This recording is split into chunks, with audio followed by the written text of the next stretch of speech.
और क्यों बनाया जाए। हम सिर्फ कहते हैं मसाइल मसाइल मसाइल क्या है।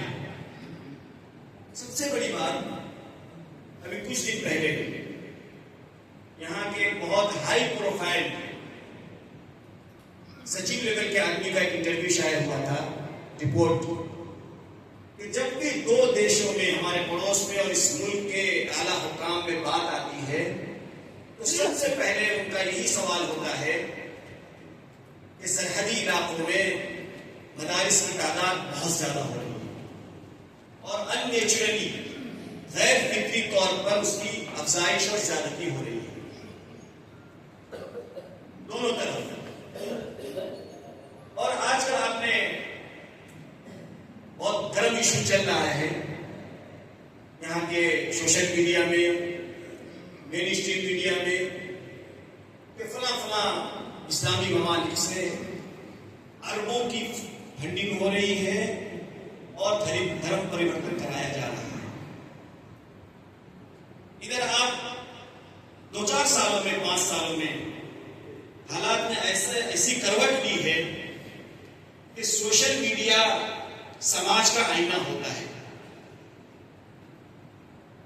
पहले ऐसा था कि इस्लामी इज्तिमाआत, मदारिस, मसाजिद, मुसलमानों की दाढ़ी टोपी इस लिबास के साथ कोई पैगाम, कोई पोस्ट, कोई फोटो डालिए तो उसमें अक्सरियत आपको पॉजिटिव कमेंट्स आते थे, अच्छा है, बधाई देते थे या जो भी। लेकिन इधर 4-5 सालों में और उसमें दिन ब दिन शिद्दत आ रही है कि आप कोई मदरसे का फोटो डाल दीजिए, किसी एक मुस्लिम इशू पे बात कर लीजिए और उसके नीचे कमेंट्स देखिए, 99% नेगेटिव कमेंट्स आएंगे। और ऐसे खतरनाक इन मदरसों को बंद कर देना चाहिए, स्कूल है फिर इनकी क्या जरूरत है, इसको जो लोग है कुछ और बनाना चाहते हैं। अभी 5% में यह हाल है, कुछ दिन के बाद जब 10-20% हो जाएंगे तब यहाँ एक भी कोई अपने अलावा किसी को बर्दाश्त नहीं कर पाएंगे। और उसके लिए दोनों तरफ से कार्रवाइयां शुरू हैं। पड़ोस वाले हमारी हुकूमत पर दबाव डालते हैं कि गैर फिक्री तौर पर मदारिस, और उधर एक्शन शुरू हो चुका है। हुआ यह है कि 1835 में या कितने में जो सुगोली संधि हुई थी उसमें यह कहा गया था कि जो दोनों मुल्कों के दरमियान जो सरहद है उसके 5 किलोमीटर नेपाल की तरफ और 5 किलोमीटर हिंदुस्तान की तरफ एक बफर जोन बनाया जाएगा। वो इंटरनेशनल सरहद होगी, वहां पे आबादी नहीं होगी।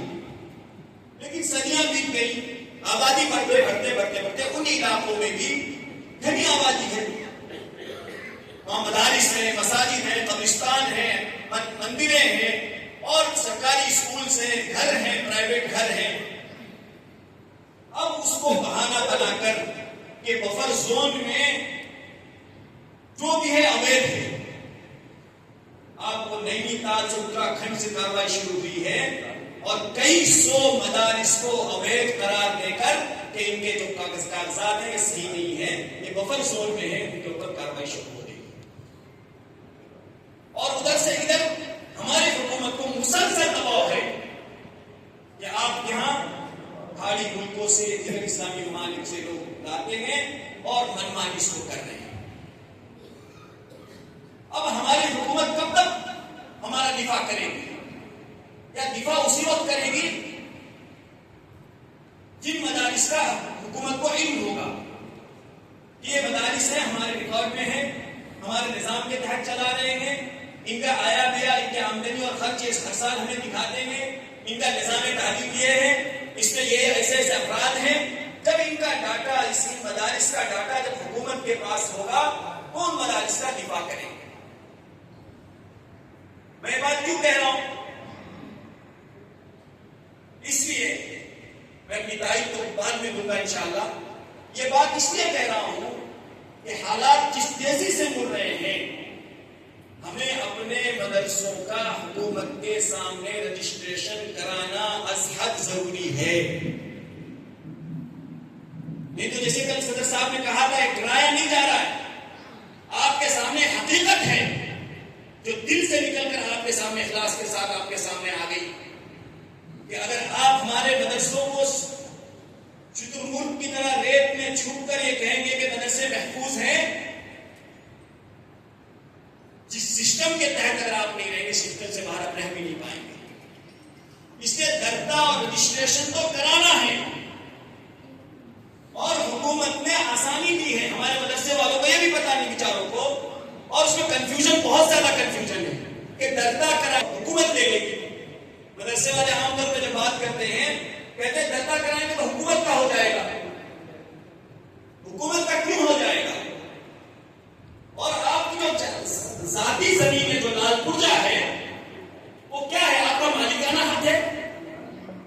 वो मालिकाना हक नहीं है। जब जरूरत पड़ेगी तो सरकार वो लाल पुर्जे वाली जमीन भी आपसे ले सकती है। आपको इस्तेमाल का हक दिया गया है कि जब तक हुकूमत को जरूरत नहीं है, आप इसको इस्तेमाल करें, इस जमीन को, इस संरचना को। हमारे इदारे हम दर्ता नहीं कराएंगे तो सरकार कहेगी अवैध है, क्योंकि जिस सरकार में, जिस सिस्टम में, जिस गवर्नमेंट में रहते हैं, उसके सिस्टम में नहीं गए, वहां हमारा कोई आया बिया नहीं है, कोई रिकॉर्ड नहीं है, हम क्या कर रहे हैं उसको पता नहीं है। और जब दर्ता कराएंगे तो क्या इस देश में सिर्फ मदरसे ही दर्ता होते हैं? स्कूल दर्ता नहीं होते? क्या दिगर कौमों के इदारे नहीं है? दुकान है, घर है, मदरसे हैं, स्कूल है, बोर्डिंग्स है, एकेडमिया है, मंदिर है, गुम्बा है, गुरुकुल है, संस्कृत विद्यालय है, दिगर धार्मिक संस्थाएं हैं। क्या उनके दर्ता करने से उन पर असर पड़ रहा है?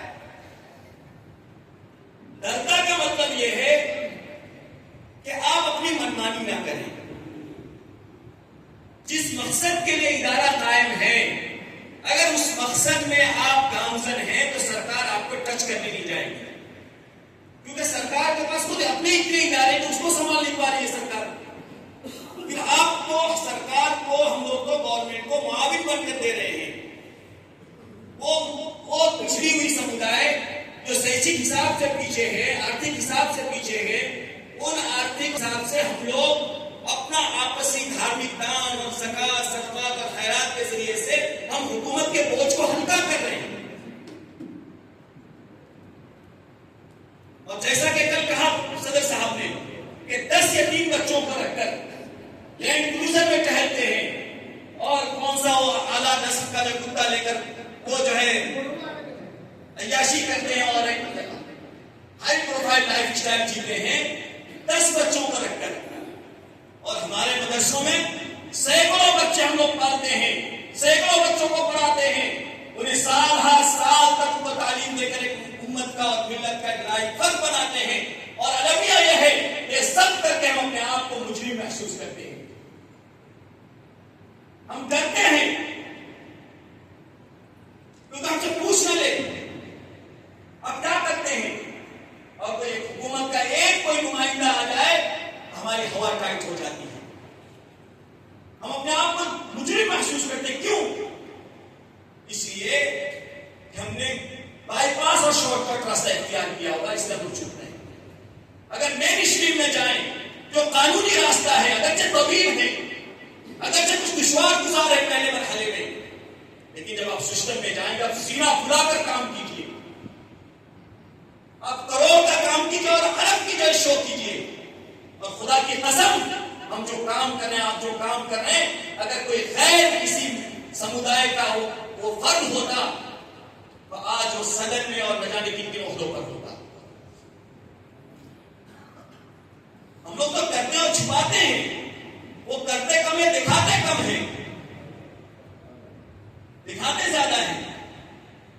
लेकिन हम लोग दिखाने पर मजबूर इसलिए हैं कि दिखाएंगे तो कल हमसे सवाल हो जाएगा, और हमारे पास उसका कोई रिकॉर्ड नहीं है।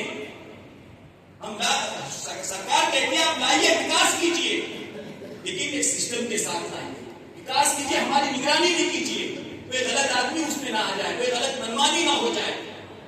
और उस दर्ता ना होने की वजह से हमारे मदारिस में बहुत कमियां हैं। रत्नों का मजमा इसलिए मैं कह रहा हूं, हमारा माली निजाम सही नहीं है। माली निजाम हमारा सही है, नाजिम साहब जानते हैं कहां से आ रहा है, कैसे आ रहा है, क्या आ रहा है, है, क्यों खर्च हो रहा है, कैसे खर्च हो रहा है। दूसरा कोई आदमी अगर रजिस्टर मेंटेन नहीं है, साल तालीम नहीं है।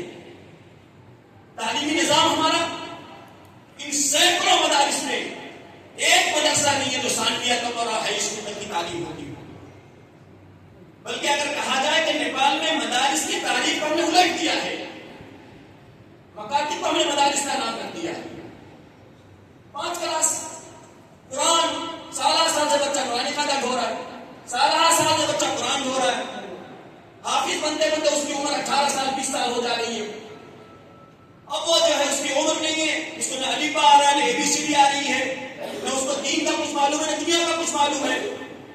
और आगे चलकर वो 18-20 साल की उम्र में हाफिज बनकर न दुनिया उसके पास आई, न दीन उसके पास आया। वो निकम्मा एक स्किल लेबर बनकर वो बेग के कारखानों में, जरी के कारखानों में, होटलों में, ड्राइवरी लाइन में और किसी और लाइन में वो चला जाता है। और उम्मत का जो 5 साल 6 साल अगर सालाना एक फर्द के ऊपर 50,000 का भी अगर खर्च हुआ तो 3 लाख 4 लाख रुपए एक फर्द के ऊपर उम्मत का जाय हो गए। वो फर्द भी जाय हुआ, उसका उम्मत का माल भी जाय हुआ। हमारा निजाम तालीमी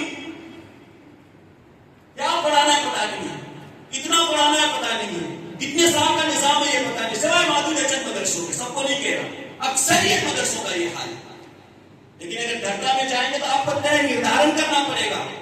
साल में आपको एक कक्षा की मंजूरी मिलेगी, आप एक कक्षा की मंजूरी लीजिए, उसको तमाम कीजिए, फिर अगले साल 2 की दूसरी क्लास कीजिए, फिर तीसरे। हमारे बुखारी का डायरेक्ट शुरू कर देते हैं लोग, दारुल उलूम और जामिया एक ही बार रखकर सारे शोबे एक ही बार खोल देते हैं और एक कामयाब नहीं होता। हमारे पास अफराद नहीं है। अभी 8 क्लास हमारे पास है, हमें साइंस और इंग्लिश पढ़ाने का, नेपाली पढ़ाने का, मैथ पढ़ाने का अपनी कौम का कोई फर्क नहीं मिल रहा है। अच्छे मुदर्रिस नहीं मिल रहा। छोड़िए असलियत को, जिन मदारिस की हम बात करें, अच्छा कारी नहीं है, अच्छे हाफिज नहीं है, अच्छे आलिम नहीं है, मसाजिद को अच्छे उलमा नहीं मिल रहे। खुतबा बास हकीमों की आप तकरीर सुन लें जिसमें सिवाय मौजू और घड़ी हुई रिवायात के किस्से कहानियों के कुछ भी नहीं होता, और टाइम पास करते हैं। क्योंकि मेहनत तो नहीं की, मुताला तो करते नहीं है, तैयारी तो करते नहीं है, सलाहियत तो है नहीं, इसलिए तालीमी एतबार से भी हमारी कमजोरी है। कहना ये चाह रहे थे दर्ता में जाए, और हुकूमत ने बहुत आसान किया है, हम लोग नहीं समझे हैं। थोड़ी तफसील में 2 मिनट में करके अपनी बात खत्म करूंगा। दर्ता की 2 किस्में हैं, दर्ता की किस्में हैं। एक है पहले जिसको सामुदायिक विद्यालय कहा जाता था, अब उसका क्रम और नाम से सार्वजनिक विद्यालय कहा गया है। ठीक है, सार्वजनिक विद्यालय या सार्वजनिक शैक्षिक पूंजी, सार्वजनिक विद्यालय। सार्वजनिक विद्यालय का मतलब, सामुदायिक विद्यालय का मतलब यह है कि आपने अपना सब कुछ सरकार को दे दिया। जैसे सामुदायिक विद्यालय सरकार उसको चलाती है, उसमें असातिज़ा की तनख्वाह, स्टाफ की तनख्वाह, उसकी तामीर, उसको बनाना, संवारना, आगे बढ़ाना, जो कुछ उसका फुल्ली जो है सरकार उसको अपने तहवील में लेती है, उसकी परवरिश उसको आगे बढ़ाती है। अगर हम लोगों में से किसी ने, बाज़ मदरसे वालों ने सार्वजनिक विद्यालय के तहत अपने मदरसों को भी रजिस्ट्रेशन कराया है, इसका मतलब यह है कि हमने सरकार को कह दिया कि आप सारा बोझ आप उठाइए, हम लोग बस फारिग हो गए, हमको भी दीगर कौम की तरह मदरसे में सरकारी पैसा चाहिए, वही स्टाफ चाहिए, वही असातिज़ा चाहिए, हम तो चंदा नहीं करेंगे, मेहनत नहीं करेंगे, तो फिर सरकार क्या कहेगी, ठीक है मैं आपका खर्च उठाऊंगा, लेकिन फिर स्कूल हमारा होगा, असातिज़ा हमारे एतबार से होंगे, तामीरात हमारे एतबार से होगी, छुट्टियां हमारे एतबार से होगी, निसाब हमारा होगा, आप फारिग हो जाएंगे। इसमें नहीं कराना है। जिन हजरात को तहफ़्फ़ुज़ है और डर है कि कल सरकार ले लेगी, जो कहते हैं सरकार ले लेगी, तो इस कैटेगरी में जो लोग जाएंगे, अगर अपना बोझ उठाकर फेंकना चाहे तो सरकार लेने के लिए तैयार है, सरकार ले लेगी। लेकिन सामुदायिक और सार्वजनिक विद्यालय बहुत आसानी से सरकार नहीं देती है, क्योंकि इससे सरकार के पास पहले से बोझ है, वो मजीद बोझ लेना नहीं चाहती है। इसलिए बहुत से लोग कहते हैं कि मदरसों का ख्याल नहीं रखा। अभी जो शिक्षा विधेयक में जो सामुदायिक विद्यालय को 1 से 12 तो जो सामुदायिक विद्यालय सालाना उसको 80 या 90 लाख रुपए मिलते हैं, और इससे 10 वालों को थोड़ा कम, 8 वालों को थोड़ा कम, 5 वालों को थोड़ा कम, लेकिन मदरसों में वहां कहीं तस्करा नहीं है। तो शायद इसलिए नहीं है कि मदरसे वाले उसमें जाना नहीं चाह रहे, अलग मसला है। तरता की दूसरी किस्म है संस्थागत विद्यालय। क्या है? संस्थागत विद्यालय यानी आपकी कोई तंजीम हो, कोई संस्था हो और उसके कोई कंपनी हो, उसके तहत आप अपना विद्यालय चलाएं, अपना मदरसा, अपने स्कूल चलाएं। सामुदायिक और सार्वजनिक और सरकारी है। दूसरा है कि कोई संस्था अपना स्कूल चलाए। तो संस्थागत विद्यालय के फिर नीचे झैली 2 किस्म है। एक है प्राइवेट कुठी, निजी कुठी, एक है सार्वजनिक कुठी। क्या है? एक है निजी कुठी, एक है सार्वजनिक शैक्षिक कुठी। निजी कुठी का मतलब यह है जैसे प्राइवेट स्कूल वगैरह हैं, बोर्डिंग वगैरह होते हैं, कि निजी कुठी में उसने अपना निजी लगानी लगाई, अपनी जाती मिल्कियत उसने लगाई, और एक कंपनी दर्ता कराया, कंपनी प्रॉफिट है, उससे जो नफा होगा नफा लेंगे। तो कंपनी उसने दर्ता कराया, उसके तहत कोई स्कूल चला रहा है, प्राइवेट स्कूल, प्राइवेट शैक्षिक संस्था, जिसपे वो फीस लेगा और उसमें सरकार के मुताबिक जो उसको फायदा होगा उसका जाती होगा, उसके मालिक का होगा, वो है प्राइवेट। उसमें आप चंदा नहीं ले सकते, उसमें आप अनुदान नहीं ले सकते, उसमें आप सरकारी सहयोग नहीं ले सकते, आप देश विदेश से किसी भी किस्म का कोई ताउन आप किसी से नहीं ले सकते हैं। वो आपका खालिस जाती होगा। आप अपनी जमीन बेचिए, घर बेचिए, कुछ भी कीजिए, करोड़ों की प्रॉपर्टी लगाइए, करोड़ों कमाइए, सरकार को टैक्स दीजिए और जो बचे वो आप लीजिए। उसका दूसरा है सार्वजनिक शैक्षिक कुठी।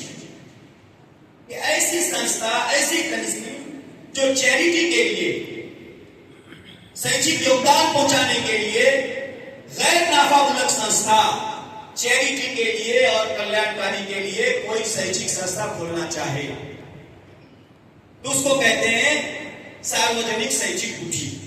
ये सार्वजनिक शैक्षिक कुठी का मतलब यह है कि जो आपकी जो संस्था है वो इसका निजाम देखेगी, इसका आया गया सब उसको करना है, कहां से लाए, कैसे खर्च किया, उसको उसका इंतजाम करना है, सरकार को सालाना रिपोर्ट बनाना है। उसमें आप अनुदान भी ले सकते हैं, उसमें आप सहयोग ले सकते हैं, उसमें आप चंदा कर सकते हैं और सरकार से भी सहयोग ले सकते हैं। सरकार बाध्य और मजबूर नहीं है, सरकार चाहे और आपके अगर पहुंच ले सकते हैं, और सरकार इसमें आपको टच करने नहीं आएगी। आप अपने हिसाब से स्टाफ रखेंगे, आप अपने हिसाब से प्रिंसिपल रखेंगे, आप अपने हिसाब से तामीर करेंगे, आप अपने हिसाब से जो उसमें जो कुछ करना है अपने हिसाब से करेंगे, सरकार की निगरानी और सरपरस्ती में। और दूसरी बात, तमाम धार्मिक संस्थाएं सार्वजनिक कुठी के तहत ही दर्ता होती है, किसी की निजी कुठी नहीं होती। जो लोग कहते हैं मेरा जाती मदरसा है या फलां का शख्सी मदरसा है, वो इस भरम से निकले, किसी का जाती मदरसा नहीं होता।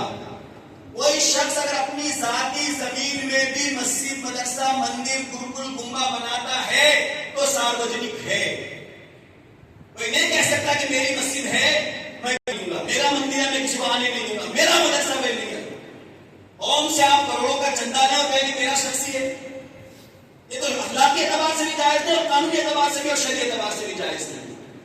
इसलिए सारे मदरसे सार्वजनिक हैं और आपको सार्वजनिक शैक्षिक कुठी के तहत अपने मदरसों का रजिस्ट्रेशन कराएं।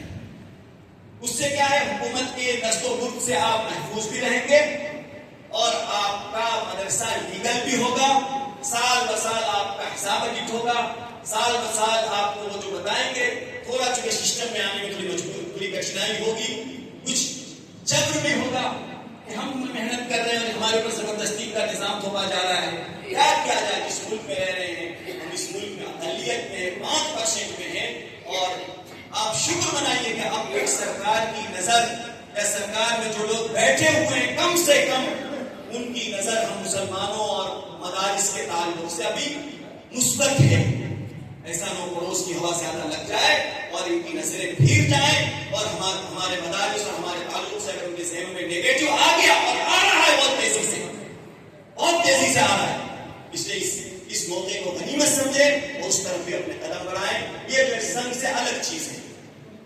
संघ से अलग चीज है। संघ में आबद्ध होने के लिए ये जरूरी है कि आपका कर्ता ही हो।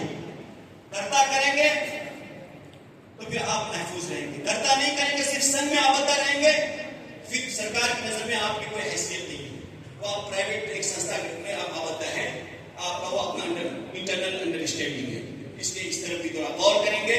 इंशाअल्लाह आइंदा मौका मरहलावार जब बात आएगी तो इंशाअल्लाह और भी कानूनी चीजें इसमें कही जाएंगी।